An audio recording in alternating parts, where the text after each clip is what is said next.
Okay, Precalculus. I hope you enjoyed your Easter break. Here's the work that we were working on prior to our going apart from each other in our social distancing mode. This was more or less the last things we were working on.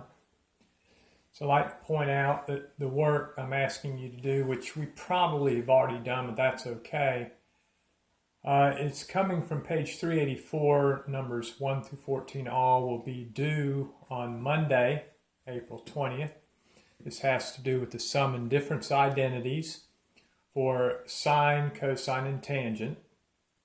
So for sine, let's remember the little dance routine or musical that for sine we go sine, cosine, cosine, sine. Again, for sine it's sine, cosine, cosine, sine.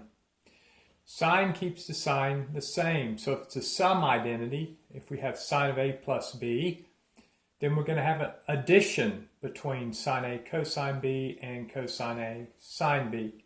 If it's a difference, if it's sine of A minus B, then we have a difference between these two, sine A cosine B minus cosine A sine B. The rhythm of cosine goes cosine, cosine, sine, sine.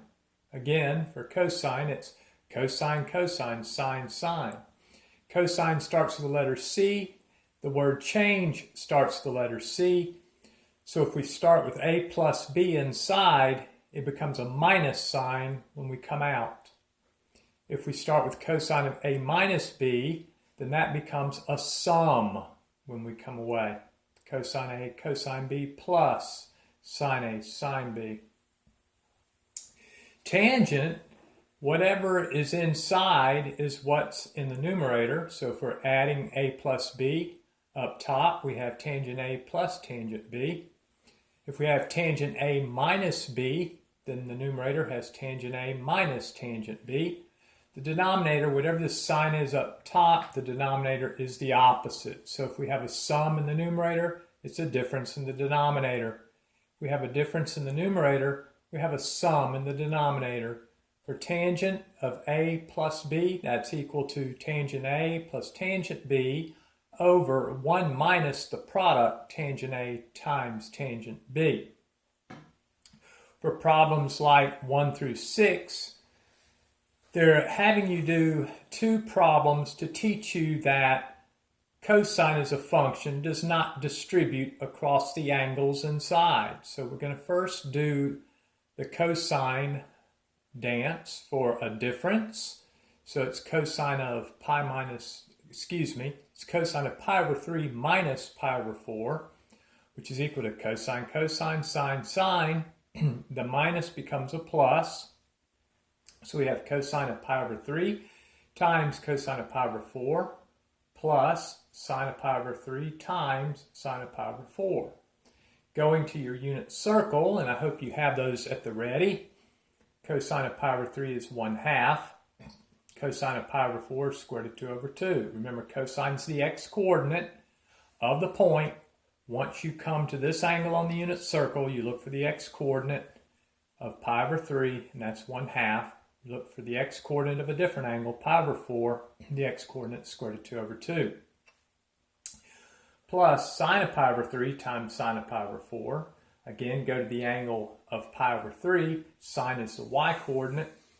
For the angle pi over 3, the y-coordinate there is square root of 3 over 2. Go back to the angle pi over 4. Sine is the y-coordinate there. The y-coordinate at the terminal point for pi over 4 is square root of 2 over 2. Doing 1/2 times square root of 2 over 2 gives me square root of 2 over 4.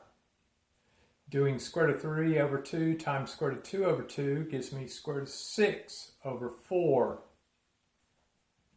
I take the 1/4, which is the over 4 part, and I factor it out, and that leaves square root of 2 plus square root of 6.